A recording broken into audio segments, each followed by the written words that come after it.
ప్రేమించిన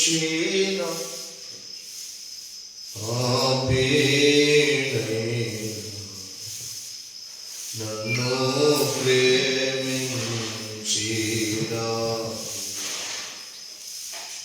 యేసు నన్ను ప్రేమించినావు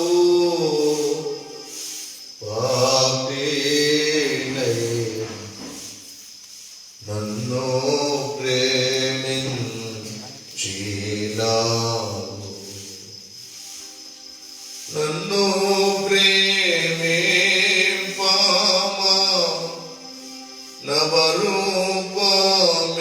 నవరూపమేతిదా నముగా జీవము సిల్వాపై నిచ్చి కన్నా తల్లిదండ్రులా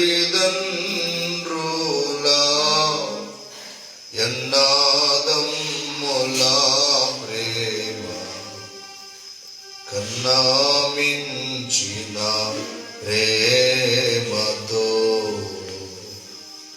నిచ్చి కన్నా తల్లిదండ్రులా ఎన్నాదమ్ముల కన్నా మించిన ప్రేమతో యేసు నన్ను ప్రేమించినావు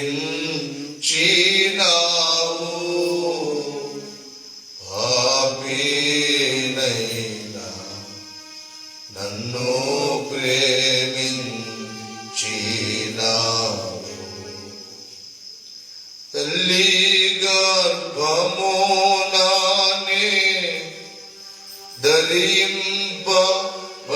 ధరింపబడినప్పుడే దురితుండానై యుంటిని తల్లి గర్భమునానే ధరింపబడినప్పుడే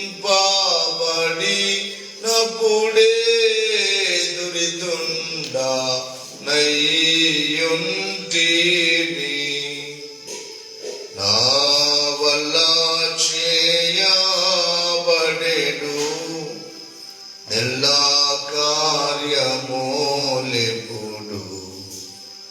దేహం బోలై యుండగా నా వల్ల చేయబడెను నెల్లా కార్యమోలెప్పుడు దేహం బోలై యుండగా యేసు నన్ను ప్రేమించినావు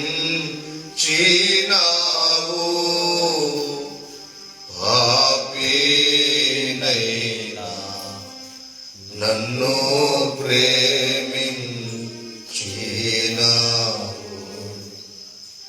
మంచి నాలో పుట్ట దంచుని వెరిగినన్ మించ ప్రేమించినావు మంచి నాలో పుట్ట దంచుని వెరిగినన్ మించ ప్రేమించినావు ఆహా ఎంచ సఖ్యమో గాని మంచి నాలో నుంచి ప్రేమించినావు ఆహా ఎంచ సఖ్యమో గాని మంచి నాలో నుంచి ప్రేమించినావు యేసు నన్ను ప్రేమించినావు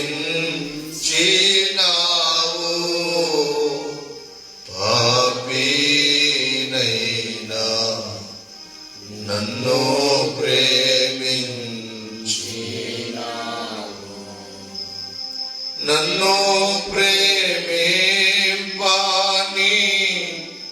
కున్న కష్టములన్నీ మున్నే తెలిసి యుంటిని. నన్ను ప్రేమింపని కున్న కష్టములన్నీ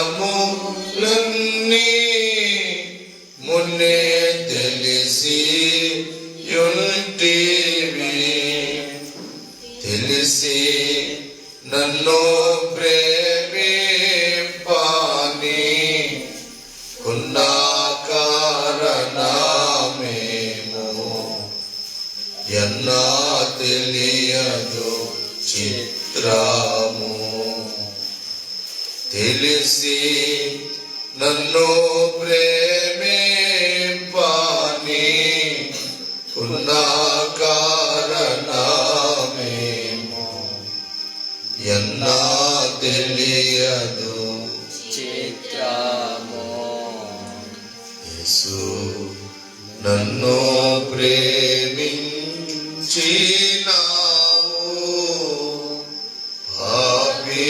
పాపినైనా నన్ను ప్రేమించినావు. నా వంటి నరుడొకడు నన్ను ప్రేమించినా నా వలన ఫలము గోరు. నా వంటి నరుడొకడు నన్ను ప్రేమించినా నా వలన ఫలము గోరు. నీ వంటి పుణ్యునికి నా వంటి పాపితో కేవలంబే నీయులేక. నీ వంటి పుణ్యునికి నా వంటి పాపితో కేవలంబే నీయులేక. యేసు నన్ను ప్రేమించినావు.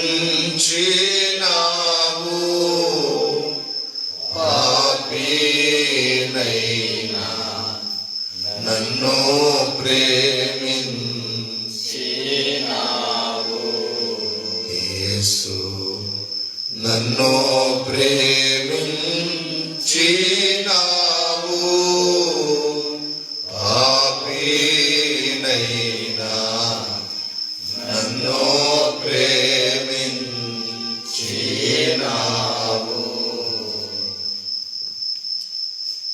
మనోనిదానమును కలిగి మనస్సును నిబ్బరము చేసుకుని ఏ విధమైన ఆలోచనలు మనస్సులోనికి రానియక దేవాది దేవుని వైపు మాత్రమే చూద్దాం. అన్యాయపు తీర్పు పొందిన వాడై నా జనుల దోషములను బట్టి అతడు కొనిపోబడెను. అన్యాయపు తీర్పు, న్యాయమైన తీర్పు ఆయనకు జరగలేదు. లేని నేరాలు అన్ని ఆయన మీద వేశారు. చట్టమునకు విరుద్ధముగా ఆయనకు తీర్పు తీర్చారు. 5 కోర్టుల్లో ఆయనను తిప్పాడు.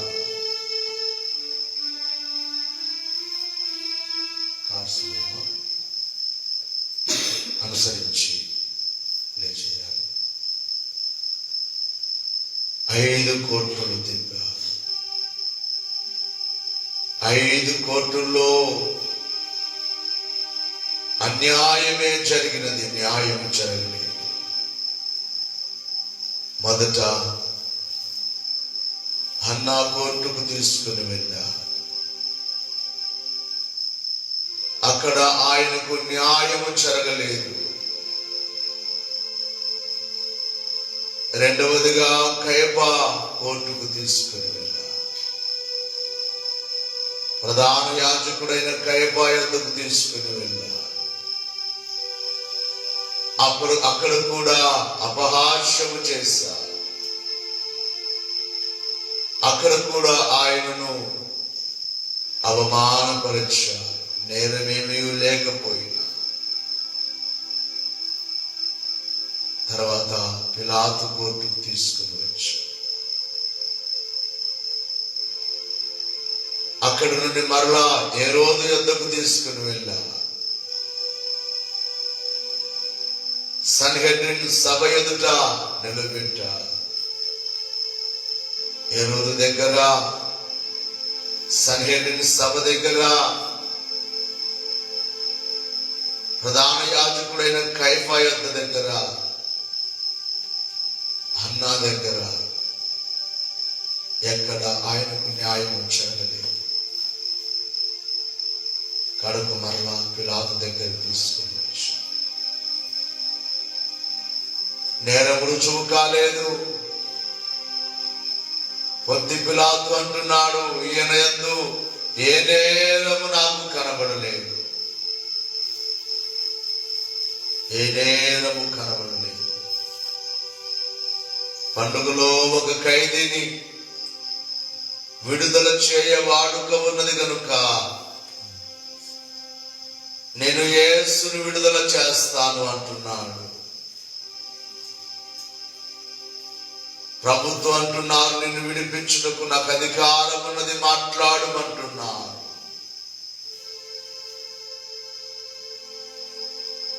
ఆయన యేసును విడుదల చేస్తాను అని పిలాతు అంటే ప్రజలందరూ మాకు బరబ్బను విడుదల చేయండి, యేసును సిలువేయండి.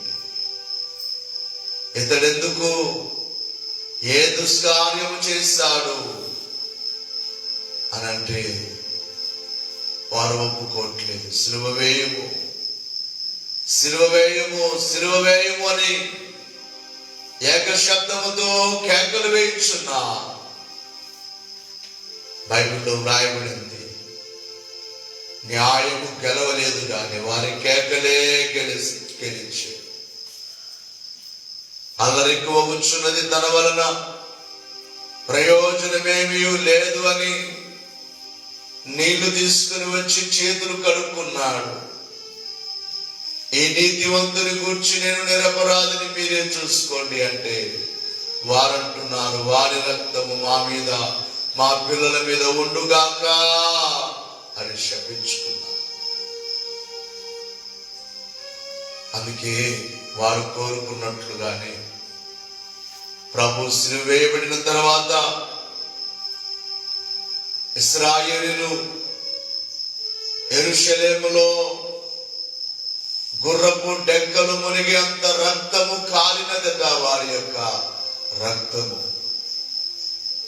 నిరపరాధి రక్తాన్ని కోరుకున్నట్లుగానే రోమా చక్రవర్తులైన వారు వచ్చి కొన్ని లక్షల మంది యూదులను కత్తులతో వధించగా వారి రక్తము యెరూషలేము వీధుల్లో గుర్రపు డెక్కలు, ఆ గుర్రాలు వెళుతూ ఉంటే వాటి కాళ్ళ డెక్కలు మునిగి అంత రక్తము ప్రవహించింది అని చరిత్రకారులు చెబుతున్నారు.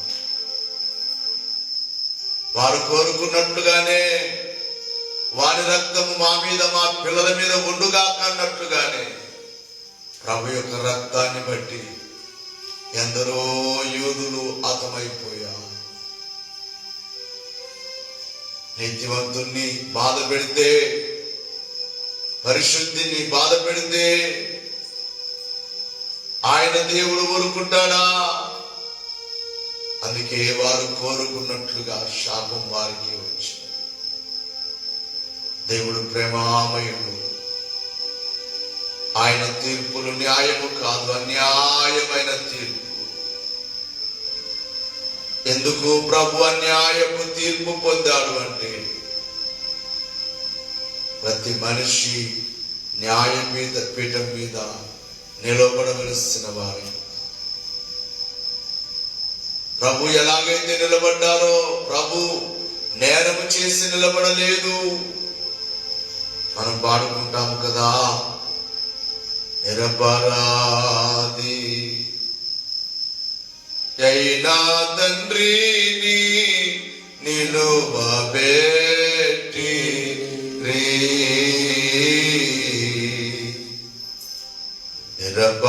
నిరపరాధి అయినా తండ్రిని నిలువబెట్టి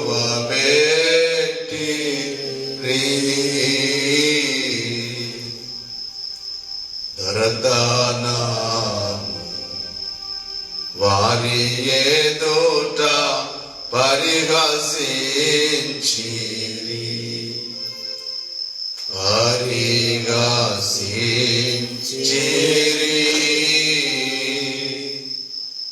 పరిహసించిరి.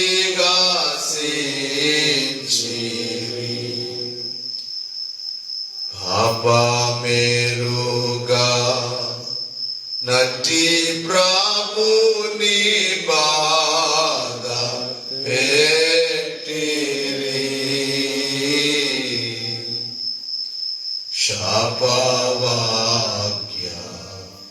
శాపవాక్యములను బల్కి శ్రమలు పెట్టిరి, శ్రమలు పెట్టిరి, శ్రమలు పెట్టిరి. ప్రతి మానవునికి తీర్పు ఉన్నది. మానవునికి దేవుడిచ్చే తీర్పులు కూడా 5 రకాలుగా ఉన్నాయి. ఆ 5 రకాల తీర్పులో ఏ మానవుడు శిక్ష పొందకూడదని, మానవుని శిక్ష అనగా పాపము చేసినందుకు మానవునికి వచ్చే శాపము. ఆ శాపము రోగము కావచ్చు, ఆ శాపము మనిషికి పేదరికము కావచ్చు, ఆ శాపము మనిషికి అసమాధానము కావచ్చు. తీర్పులో శిక్ష, తప్పు చేసిన వారికి శిక్ష ఆయనే విధించాలి కనుక ఆ శిక్ష ఏ మానవుడు పొందకూడదని ఆయన కోర్టులో నిరపరాధి అయిన తండ్రిని నిలవబెట్టారు అని తండ్రి గారు పాడారు. ఈ అపరాధము లేకపోయినా నిలబెట్టారు. అన్యాయపు తీర్పు అని యెషయా ప్రవక్త ముందుగానే ప్రవచించాడు. అన్యాయపు తీర్పు పొందినవాడు అతడు కొనిపోబడెను, నా జనుల అతిక్రమములను బట్టి అతడు మొత్తబడెను. నిశ్చయముగా అతడు అన్యాయమేమీ చేయలేదు, అతని నోట ఏ కపటమును లేదు అని ముందుగానే ప్రవచించాడు యెషయా ప్రవక్త. ఎందుకు ఆయనకు ఆ తీర్పు అంటే నీవు నేను మనము ఆ తీర్పులో శిక్ష పొందకూడదు. మానవునికి దేవుడిచ్చే మొదటి శిక్ష, మొదటి తీర్పు మరణమే. మరణం అనే తీర్పులో ప్రతి మానవుడు నిలబడాలి. ఈ భూమి మీద పుట్టిన ప్రతి మానవుడు ఏదో ఒక రోజున గిట్టక తప్పదు, మరణించక తప్పదు. మరణమే మానవునికి తీర్పు. ఈ మరణం అనే తీర్పులో తాను నిర్దోషి అయితే, తాను భూమి మీద తన తప్పు తెలుసుకుని సిలువ ఎద్దుకు వచ్చి కన్నీళ్లు కార్చి, నా పాపము కొరకు నీవు గాయపరచబడ్డావయ్యా, నా కొరకే నీవు నలగొట్టబడ్డావని సిలువను చూచి తన తప్పు తెలుసుకుంటే అతని అతనికి శిక్ష తప్పి మోక్షానికి పరదైస్కు వెళ్తాడు. దేవుడిచ్చిన అవకాశమును ఉపయోగించుకొనక పాపము చేస్తూ పాపములోనే బ్రతుకుచు పాపములోనే మరణించాడా? పాపము చేసిన వారందరికీ మరణ సమయములో ఆ మరణం అనే తీర్పులో వారికి వచ్చేది ఏమిటంటే పాతాళం అనే శిక్ష. పాతాళమునకు వెళ్ళాలి. దుష్టులను దేవుని మరచు జనులందరూ పాతాళమునకు దిగిపోవుదురు అని వ్రాయబడిన వాక్య ప్రకారముగా ప్రతి మానవునికి మరణం అనే తీర్పు ఉన్నది. తీర్పులో రెండే జరుగుతాయి, విడుదల లేక శిక్షణ. మరణములో రెండే, మోక్షమా పాతాళమా. భూమి మీద నిర్దోషమైతే, భూమి మీద క్రీస్తు రక్తముతో కడగబడి క్రీస్తు అడుగు చాడల్లో నడిస్తే నీకు మోక్షము దొరుకుతుంది. లేదా పాపములోనే బ్రతికావా, పాపములోనే జీవించావా, పాతాళము తప్పదు. పాతాళమునకు, హేడెస్సుకు, కటిక చీకటిలోనికి వెళ్ళక తప్పదు. ఇది మానవుడు పొందవలసిన మొదటి తీర్పు, మరణం అనే తీర్పు. రెండవదిగా రేప్చర్, మహిమ రాకడ. దేవుని యొక్క రాకడ జరగబోతుంది. రేప్చర్ అనగా ప్రభు రావడము, సంఘము ఎత్తబడము. ఆయన కొనిపోవడానికి రాబోతున్నాడు. సిలువేయబడిన ప్రభు నేడు సిలువలో లేడు గాని ఆ దినమునే పలికినట్లుగా, ప్రధాన యాజకుని యొద్ద పలికినట్లుగా ఏమని పలుకుచున్నాడు? మనుష్య కుమారుని మీరు సిలువేస్తారు, నేను చనిపోతాను, పరలోకానికి వెళతాను, తండ్రి కుడి పార్శ్వమున కూర్చుంటాను, ఆకాశ మేఘారుడని వస్తాను అని ఆ చేతులకు సంఖ్యలు వేయబడినప్పుడే చెప్పారు ప్రభు, నేను మరలా వస్తాను అని. ఈ ప్రపంచానికి దేవుడు తీర్చే రెండవ తీర్పు రేప్చర్ లేక దేవుని రాకడ. ప్రభు రాకడ సమీపముగా ఉన్నదని నేడు గురుతులు మనకు బోధిస్తూ ఉన్నాయి. యుద్ధములు, ఎటు చూచిన యుద్ధాలు, ఎటు చూచిన గందరగోళము, ఎటు చూచిన లోకమంత గలిబిలి, ఎటు చూచిన మరణము, ఎటు చూచిన ప్రేమ చల్లారిపోతుంది మానవునిలో. ప్రేమ లేదు, ప్రేమ లేదు. ప్రేమించవలసిన వారే గాయపరుస్తూ ఉన్నారు. ప్రేమించవలసిన వారే ద్వేషిస్తూ ఉన్న దినాలలో మనం ఉన్నాము. ప్రభు రాకడ సమీపముగా ఉన్నది.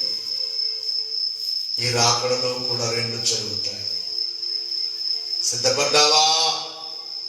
ప్రభు రాకడ కొరకు ఎదురు చూచావా? ప్రభు అయిపోయి చూచావా? ఎగిరిపోతావు. నూతన యెరూషలేములోనికి ఎగిరిపోతావు. నిర్లక్ష్యముగా ఉన్నావా? అశ్రద్ధగా ఉన్నావా? చూద్దాములే ఎప్పుడు వస్తుంది రాకడని అనుకున్నావా? విడిచిపెట్టబడతావు. విడిచిపెట్టబడితే తినడానికి తిండి దొరకదు, త్రాగడానికి నీరు దొరకవు, అగ్ని వడగండ్లు కురుస్తాయి. వేలాది మంది ప్రజలు చనిపోతూనే ఉంటారు. తల్లి జాడ పిల్లకు, పిల్ల జాడ తల్లికి లేక దిక్కు తెలియని స్థితిలో అంగలార్చే రోజులు దగ్గరలోనే ఉన్నాయి. నీవు నేను ఏ తీర్పులో శిక్ష పొందకూడదని ఆ ప్రేమామయుడు శిక్ష పొందాడు. కేవలం నిన్ను నన్ను ఆయన ప్రేమించినందుకే. అన్యాయపు తీర్పు, అన్యాయంగా తీర్పు తీర్చారు, అన్యాయంగా బాధ పెట్టారు, అన్యాయంగా కొట్టారు, అన్యాయంగా తిట్టారు, అన్యాయముగా ఉమ్ములు వేశారు,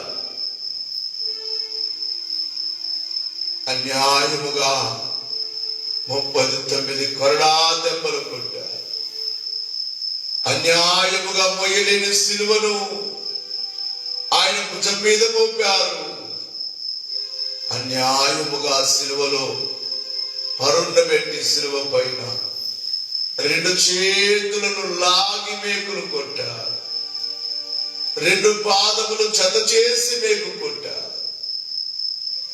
అన్యాయముగా శిక్ష భరించారు. నీవు నేను పాతాళమనే శిక్ష తప్పించుకోవాలని, నీవు నేను 7 ఏళ్ల శ్రమ, 7 ఏళ్ల ఉగ్రత తప్పించుకోవాలని ఎంత ప్రేమ, ఎంత ప్రేమ ఆయనకి. అందుకే భక్తులు అన్నారు, ఇలాంటిదా యేసు ప్రేమ, నన్ను తోలానా నకాతనదు, జాలి చూపినాదా,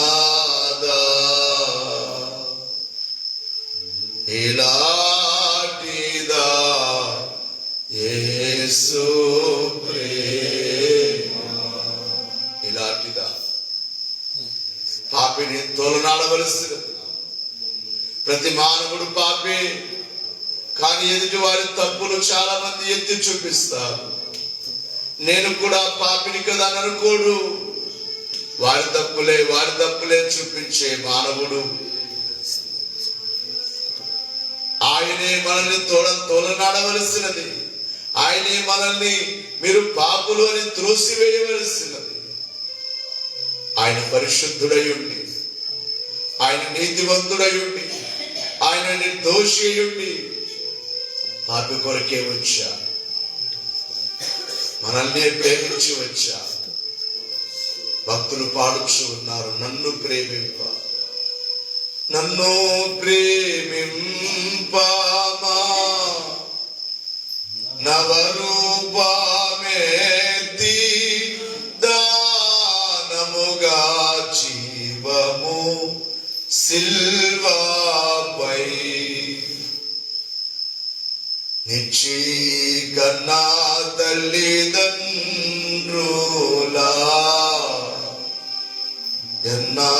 ఎన్నాదమ్ములా ప్రేమ కన్నా మించిన నిచ్చి కన్నా తల్లిదండ్రులా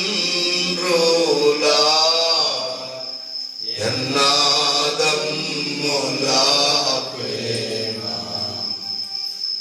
కన్నా మించిన ప్రేమతో. చేతులెత్తి అర్థం, యేసు నన్ను ప్రేమించినావు,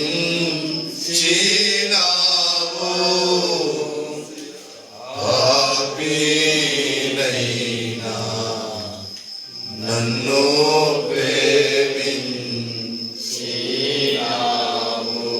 పాపినైనా నన్ను, పాపినెవరు ప్రేమించగలరయ్యా? మానవులందరూ పాపులైనప్పటికీ ఒక పాపిని ఆశ్రయించుకుంటాడు మానవుడు. ఒక త్రాగుబోతు దగ్గరికి వస్తే ఆశ్రయించుకుంటాడు, ఒక వ్యభిచారి దగ్గరికి వస్తే ఆశ్రయించుకుంటాడు మానవుడు. వారిలో కూడా పాపాలు ఉన్నాయి, నీతివంతుడు ఒక్కడును లేడు అని బైబిల్లో వ్రాయబడినట్లుగా పాపులను ఆశ్రయించుకునే మానవుడు. నీవు పరిశుద్ధులవై ప్రతి పాపిని నీవే ఆశ్రయించుకోవాలి. కానీ నీవు ప్రేమించావు, పాపిని ప్రేమించావు. పాపిని పరిశుద్ధునిగా మార్చడానికి కొరకు ప్రయాసపడ్డావు. పాపిని ఏదో రీతిగా రక్షించడానికి కోసం ప్రయాసపడ్డావు. తీర్పులో, కోర్టులో నిలబడ్డావు. దోషము లేనప్పటికీ నిలబడ్డావు. నా బ్రతుకే మానవ బ్రతుకే పాపమని ఎరిగి దావీదు అంటున్నాడు, నా తల్లి నన్ను పాపముతోనే గర్భము ధరించినది.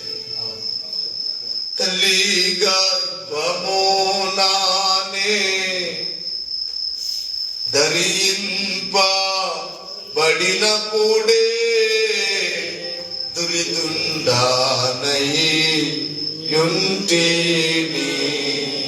తల్లి గర్భములో ధరింపబడినప్పుడే, పిండముగా ఉన్నప్పుడే దురితులను. తల్లి గర్భము నానే ధరింపబడినప్పుడే దురిదుండానయ్యుంటిని.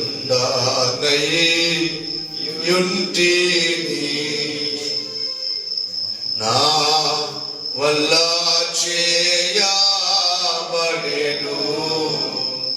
నెల్ల కార్యము ధైర్యంబోలయ్యుండగా.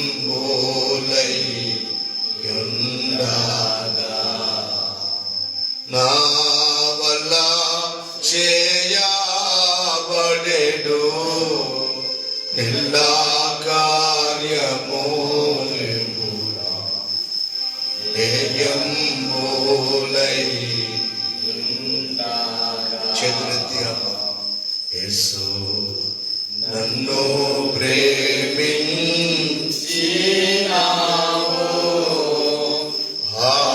ఆపినైనా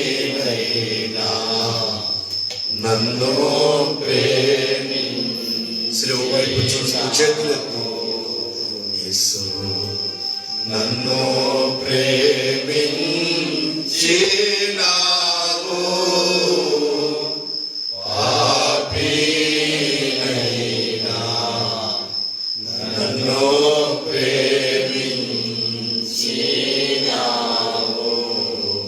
గర్భములోనే దురిదుడను నేను. దురదమైన దుష్టమైన పనులు చేయగలిగిన వాడును. నా జన్మమే పాపము, నా బ్రతుకే పాపము, నా జీవితమే పాపము, నా వల్ల జరిగే కార్యాలన్నీ హేయమైనవి అంటున్నాడు భక్తుడు. మంచి కార్యాలేవి నాలో లేవు. మంచి నాలో పెట్టాలని, మంచి నాలో పుట్ట దంచుని వెరిగినన్ మించ ప్రేమించినావు. మంచి నాలో పుట్ట దంచుని వెరిగినన్ మించ ప్రేమించినావు. ఆహా ఎంత సఖ్యము గాని మంచి నాలో పెంచి ప్రేమించినావు. మంచి నాలో పుట్టదని నీకు తెలుసు, నాలో ఏ మంచి లేదని నీకు తెలుసు. ఆయనను నన్ను మించి ప్రేమించావు, నన్ను ఎంతో ఎక్కువగా ప్రేమించావు. ఏ మంచి నాలో లేకపోయినప్పటికీ కూడా ప్రేమించావు. నాలో మంచిని పుట్టించాలని ఎంతో ప్రయాసపడ్డావు తండ్రి. ఆ సిలువను చూస్తూ, ఆ ప్రేమామయుడిని చూస్తూ భక్తులు అంటున్నారు, నన్ను ప్రేమించడాన్ని బట్టి నీకు కష్టమని తెలుసు, నన్ను ప్రేమిస్తే నీకు గాయాలవుతాయని తెలుసు, నన్ను ప్రేమిస్తే నీవు సిలువకు వేయబడాలని తెలుసు, నన్ను ప్రేమిస్తే నా కొరకు నీవు కోర్టులో నిలబడాలని నీకు ముందే తెలుసు. నన్ను ప్రేమింపాని కొన్నా కష్టములన్నీ మున్నే తెలిసి యుంటివి. తెలిసి నన్ను ప్రేమింపని కున్నా కారణమేమో ఎన్నా తెలియదు చిత్రము. తెలిసి నన్ను ప్రేమింపని కున్నా కారణమేమో ఎన్నా తెలియదు చిత్రము. నన్ను ప్రేమిస్తే నీకు ఎంతో కష్టమని తెలుసు. నీకు ముందే తెలిసినప్పటికీ కూడా నన్ను ప్రేమించడము నీవు మానలేదయ్యా. ఎవరికైనా వారికి మేము సపోర్ట్ చేస్తే మాకు శ్రమ వస్తుందంటే మేము తప్పుకుంటాం. మాకెందుకులే వారి శ్రమ, మాకెందుకులే వారి కష్టం, మాకెందుకులే వారిని వారే భరించుకొని లేనుకుంటాం. నన్ను ప్రేమిస్తే నీకు శ్రమ అని ముందే తెలుసు. నన్ను ప్రేమిస్తే నీకు సంఖ్యలు అని ముందే తెలుసు. నన్ను ప్రేమిస్తే నీవు ఈడ్చబడాలని ముందే తెలుసు. నీవు కొట్టబడాలని, నీవు అవమానములు పొందాలని ముందే నీకు తెలుసు. నన్ను ప్రేమిస్తే నీకు 39 కొరడా దెబ్బలు కొడతారని నీకు ముందే తెలుసయ్యా.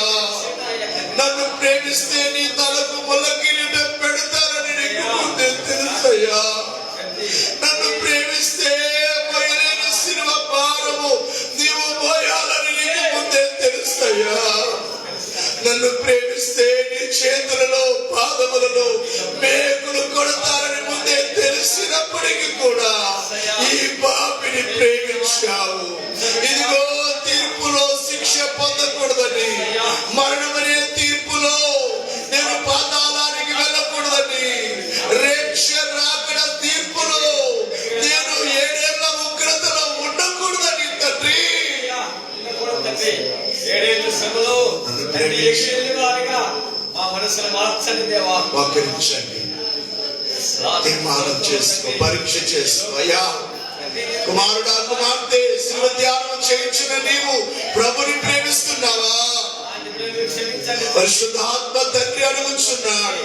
ఆ దినమున పేతురును అడిగిన ప్రభు, నీవు నన్ను ప్రేమించుచున్నావా అన్నాడు. పేతురుని, పేతురు నీవు నన్ను ప్రేమిస్తున్నావా?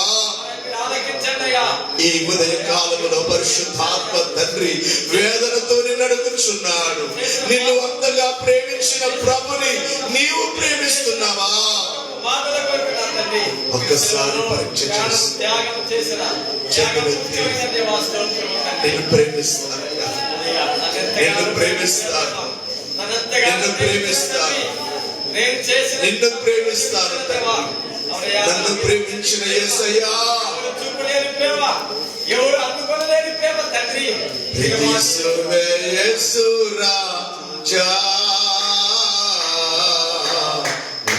నన్నే ప్రీతిసువే, ప్రీతిసువే యేసురాజా, నన్నే ప్రీతిసువే, ప్రీతిసువే, ప్రీతిసువే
చేతులెత్తి విధిసువే యేసు రాజా నిన్నే ప్రీతిసువే. నేను ప్రేమించాను, ఎవరిని ప్రేమించాను నీకంటే ఎక్కువగా ఫస్ట్ స్థానం నీకే. దేనిని ప్రేమించను, దేనిని ప్రేమించను. నాకున్నదేది నాకు గొప్ప కాదు.